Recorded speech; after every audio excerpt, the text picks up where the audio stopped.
There was this rumor that Steve Harvey tried to get Bernie Mac's role on Ocean's 11, right, and even try to like undercut him in price and stuff like that. Do you know anything about the story? It was weird to me because I was there the whole time. So one of the first things people say is he knew you loved him, and I'm like, that's not really. How do you know that that's true if I didn't tell him? At 62, D.L. Hughley reveals why Bernie Mac was the most feared comedian in Hollywood. While everyone else kissed for scraps, Bernie walked into boardrooms demanding star treatment. And I hear somebody come in my room and I go, who is that? Who is that? I like, who is this in my room? Who is in my room? I mean, you better get the out of my room. We both go to the door with pistols in our hand. It was me and Bernie. When fake friends tried screwing him over, Bernie called them out instead of smiling and taking it. Bernie, felt like he didn't want to do it anymore. He was on his own path, and Steve. So, nothing like that ever happens or doesn't happen for a reason. This fearless honesty started with a 4-year-old boy in Chicago who watched his mother cry and swore he'd never let anyone break his spirit.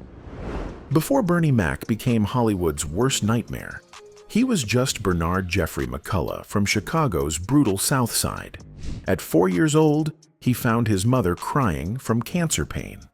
As they watched Bill Cosby on TV, she stopped crying and started laughing.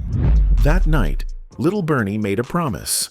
"Mama, I'm gonna be a comedian, so maybe you never have to cry again." But life had other plans. By 16, Bernie lost his mother, father, brother, and grandmother. Instead of breaking him, it forged something dangerous, a kid who refused to fake smile through pain. While other teenagers were playing it safe, Bernie was on Chicago subway platforms, telling jokes for spare change, already showing zero fear of hostile crowds. The moment Hollywood should have seen coming happened at Def Comedy Jam in 1992, when Martin Lawrence couldn't control a crowd that was destroying every comedian. Bernie grabbed the mic and said 5 words that changed everything. "I ain't scared of you, mother." The crowd went silent, then exploded. Bernie Mac had arrived, and he was absolutely nobody's safe choice. But that fearless honesty that electrified audiences would soon make him the most dangerous man in comedy. Because when Bernie Mac became successful, he did the one thing that terrifies Hollywood executives more than anything else. He started believing he deserved respect. That confidence Bernie found on the Def Comedy Jam stage, it was about to get him in serious trouble. When the original Kings of Comedy tour launched in 1997, Bernie was supposed to be grateful for his middle slot and stay quiet. Steve Harvey was the established star with TV credibility and radio reach. Everyone had their place, everyone knew the rules. Bernie Mac decided to break every single one of them. Steve at one point was, uber successful, and then Bernie started to, because he didn't ever think he would get the opportunity he got. Night after night, city after city, Bernie Mac was stealing the show. His raw honesty cut through everyone else's polished act like a knife. When Bernie took the stage, audiences didn't just laugh, they felt something real. He wasn't doing comedy, he was telling the truth about their lives. The change happened fast. Bernie went from being grateful for scraps to knowing he was the main event. People came to see the Kings of Comedy, but they left talking about Bernie Mac. His stories about raising his sister's kids, dealing with everyday and calling out family drama hit audiences like lightning. But once he did, America loved him, like we all kind of knew they would, and he decided to go a different way. Here's the thing about comedy. The closing spot isn't just about ego, it's about money, respect, and who really runs the show. The closer is the star, the one everyone came to see, the one who gets paid the most. When Bernie started demanding that spot, he wasn't just asking for recognition. He was threatening everything. D.L. Hughley watched this happen with growing worry. He knew what Bernie was up against because he'd seen it before. Hollywood had a simple rule: black talent could be successful, but only if that success didn't threaten the people really in charge. Bernie's rise as the tour's breakout star created chaos for everyone involved. How do you keep billing when your supporting act is the one generating all the excitement? How do you preserve relationships when real talent destroys your careful arrangements? Nobody ever tried to blow out somebody else's candle to make theirs burn bright. It was just cats that had natural affinity for each other. The crazy part? The same honesty that made Bernie Mac a star also made him a target. His refusal to tone it down, his insistence on being treated as an equal instead of staying grateful, his growing confidence in his own worth, everything audiences loved was seen as dangerous rebellion by the suits. Behind the scenes, conversations were happening without Bernie. TV producers were making calls about solo opportunities. Movie executives were discussing individual projects. The original kings of comedy had created something they couldn't control. A black comedian who knew his value and wasn't afraid to demand it. The pressure came from everywhere. Industry executives who'd invested in the existing setup needed to protect their deals. Other comedians who depended on the established order couldn't afford to have Bernie mess up the whole system. But Bernie Mac had tasted something more powerful than industry approval. He'd felt that connection between real performer and grateful audience. Once you know what that feels like, it becomes impossible to accept anything less. And that's when they decided to destroy him. What happened next wasn't random. Hollywood has been using the same playbook for decades to control black talent that gets too big for their britches. If they couldn't keep Bernie grateful, they'd make him desperate. If they couldn't control his success, they'd destroy his ability to enjoy it. The first attack came disguised as entertainment news. It's weird because when we were on Kings of Comedy, Sid and Steve were on the project together. And me and Bernie were, like, I was on ABC and he was, so we would kind of all just hang out together. So I never knew that anything was weird until later on. Suddenly, trade magazines were running stories about creative differences and ego clashes within the Kings of Comedy group. Reporters who had never been backstage at a single show were now experts on the comedians' personal relationships. D.L. Hughley watched them tear his friend apart in real time. The same Bernie Mac who'd been praised for keeping it real was now being called difficult. His confidence got twisted into arrogance. His demands for respect became proof he was impossible to work with. Here's the sick part. They used Bernie's own success against him. Every achievement became evidence of his ego problem. Every time he asked for fair treatment, they said it proved he'd become a diva. They'd figured out the perfect way to destroy a black performer, make their reasonable expectations seem unreasonable. There is this rumor that Steve Harvey tried to get Bernie Mac's role on Ocean's 11, Right. and even try to undercut him in price and stuff like that. Do you know anything about this story? But behind the media war, they were pulling even dirtier moves. The Ocean's 11 situation became the perfect example of how deep this went. Whether Steve Harvey really tried to undercut Bernie's price didn't even matter. What mattered was that established stars were willing to participate in destroying rising talent that threatened their position. Hughley started noticing patterns that went way beyond simple competition. Perfect opportunities for Bernie would suddenly disappear. TV appearances got rescheduled at the last minute. Movie roles went to comedians with less talent but more compliance. One by one, you could explain them away. Together, they painted a clear picture. The mind games were relentless. Bernie found himself constantly defending his reputation against accusations that seemed to come from everywhere and nowhere. Fighting for opportunities while battling character assassination started taking a toll that only people close to him could see. But never once did I see anything. When I read some of the things that people were alleging, it was weird to me because I was there the whole time. The worst part was how it cut Bernie off from potential allies. Other comedians who might have supported him were scared to risk their own careers by associating with someone labeled difficult. Industry executives who recognized his talent didn't want to work with someone who came with alleged baggage. The isolation was mental as much as professional. Bernie started questioning his own gut, wondering if his demands for respect were actually unreasonable. The constant gaslighting made him doubt the very instincts that had made him successful. What DL witnessed was exactly how Hollywood keeps black talent in check. The system lets you be successful, but only within their rules. Step outside those boundaries, demand too much respect, want too much control, and they'll grind you down piece by piece. Bernie's only crime was believing he deserved the same treatment they gave white comedians with half his talent. But in an industry built on keeping black performers grateful, that kind of thinking was dangerous, and then they found the perfect weapon to finish him off. By 2005, Bernie Mac was fighting a war on multiple fronts. His sarcoidosis diagnosis should have brought sympathy and support. Instead, they turned his illness into another tool to destroy his career. DL Hughley watched in disbelief as they weaponized his friend's pain.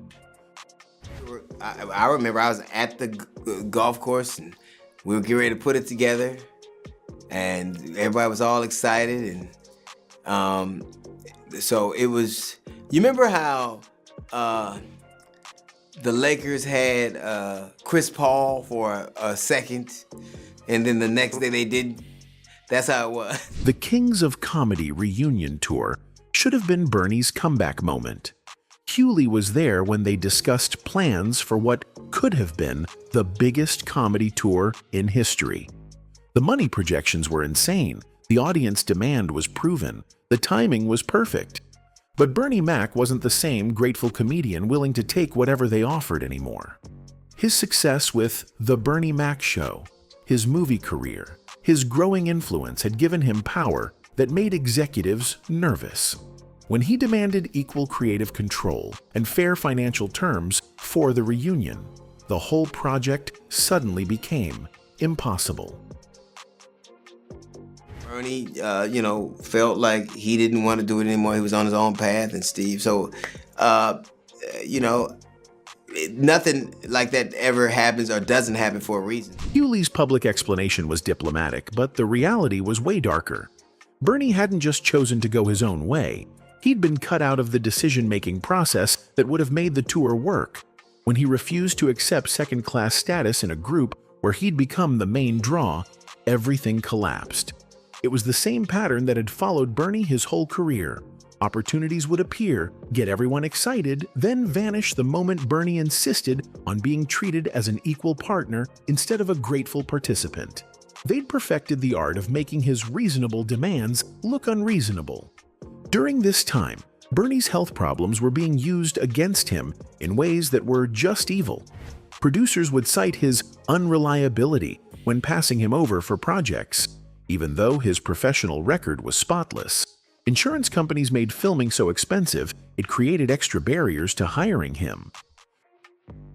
I was disappointed, but I understood that, those kind of things happen, and I just got the memory of being with cats that I loved and making history. Fighting both disease and industry blacklisting created a vicious cycle that was heartbreaking to watch. Bernie's health problems made him more vulnerable to the emotional stress of professional rejection, while the constant battle for respect made his physical condition worse. Hughley watched his friend get ground down by forces totally outside his control. The most painful part was watching Bernie's relationships with his fellow kings fall apart under the pressure. The brotherhood that had seemed so real during their peak was being torn apart by industry politics and competitive pressures none of them had seen coming. The false alarm about Bernie's death weeks before the real call showed how isolated he'd become. Rumors about his condition were already circulating in industry circles, creating an atmosphere where his actual death almost felt anticlimactic when it happened. The machine had been preparing for his absence long before his body gave out. Bernie Mac died on August 9, 2008, officially from pneumonia complications during sarcoidosis treatment.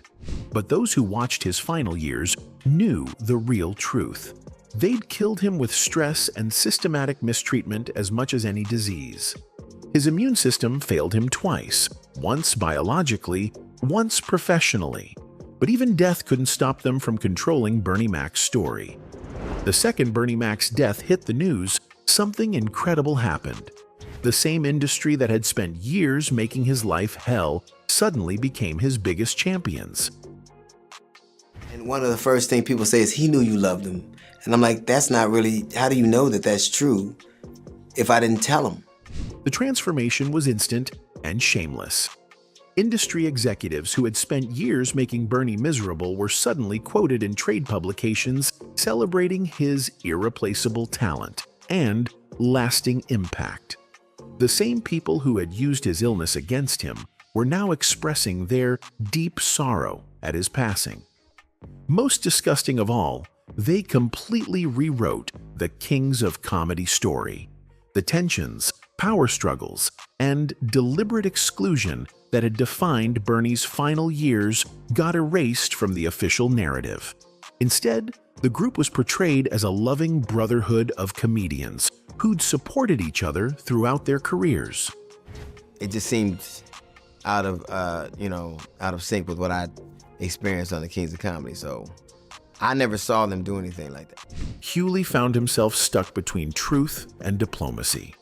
Speaking honestly about what he'd witnessed would look disrespectful to Bernie's memory and could damage his surviving friends' careers. But staying quiet meant letting a false story become the accepted truth about one of comedy's most talented and mistreated performers. The pressure to keep the sanitized version came from everywhere. TV producers wanted feel-good reunion specials, not uncomfortable examinations of industry racism and power games. Comedy fans preferred remembering the Kings as a celebration of Black excellence rather than a warning about the limits of that celebration. Bernie's family, grieving and vulnerable, needed protection from having their loved one's legacy become a battlefield for industry politics. Hughley understood the full truth about Bernie's mistreatment could wait until the immediate pain subsided. And we were all proud of each other and supportive of each other and happy to have been a part of it. But the cover-up went way deeper than protecting grieving families. The industry had serious reasons for preventing any real examination of how Bernie Mac got treated. It would expose the same patterns affecting other Black entertainers. The mistreatment wasn't unique to Bernie. It was standard procedure for managing Black talent that got too successful or too independent. They buried the real documentation.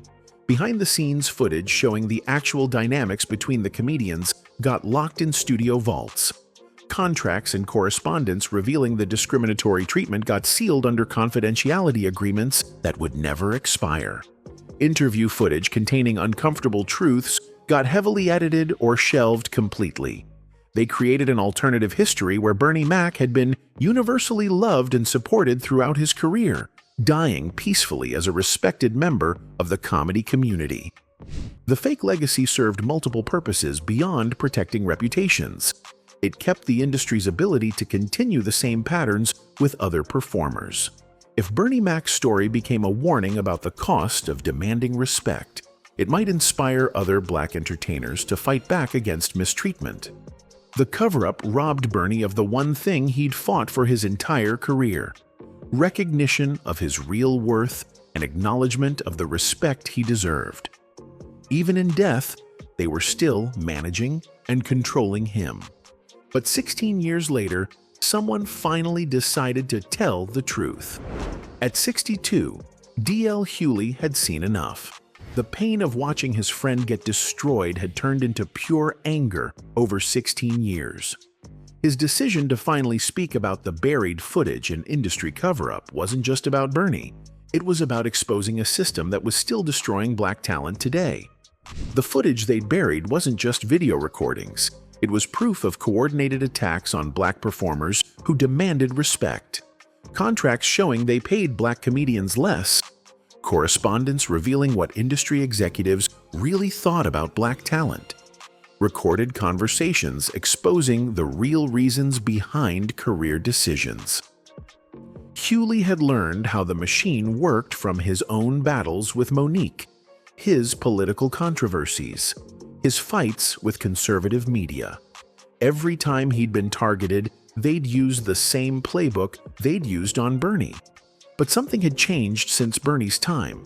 Social media meant performers could speak directly to audiences without gatekeepers controlling the message. Hughley's revelations about Bernie Mac did three things. They gave his dead friend the vindication he'd never gotten in life. They exposed patterns that were still happening to other performers. Most importantly, they proved the industry's power to destroy careers wasn't absolute anymore. The response to Hughley's truth-telling showed how little had changed since Bernie's death. Instead of addressing the problems he exposed, the industry focused on attacking his credibility and motivations. The same techniques used to discredit Bernie, questioning professionalism, spreading character rumors, coordinating isolation from allies, got deployed against Hughley. But there was one crucial difference. Hughley had learned from Bernie's experience and built defenses his friend never had. Instead of fighting the industry machine alone, he'd cultivated alliances with other performers who'd faced similar treatment. Instead of relying on traditional media to tell his story, he used direct platforms to reach audiences without interference. The ultimate tragedy of Bernie Mac's story was that he'd died believing his fight was unique and hopeless. But Hughley's revelations showed the system had only worked because its victims had been isolated from each other and from audiences who would have supported them if they'd known the truth. At 62, D.L. Hughley had finally given Bernie Mac something the industry had denied him in life: a witness willing to tell the truth about what really happened. The footage they'd tried to bury was finally seeing light, and with it, the real story of deliberate mistreatment that continued to shape careers and destroy lives in the entertainment industry. Bernie Mac wasn't feared because he was violent or threatening. He was feared because he was the one comedian they couldn't buy, couldn't silence, couldn't make grateful for scraps. In a system built on keeping black talent in their place, Bernie Mac's refusal to bow down was the most dangerous thing of all. Anyway, that's it for the video, folks. Bye.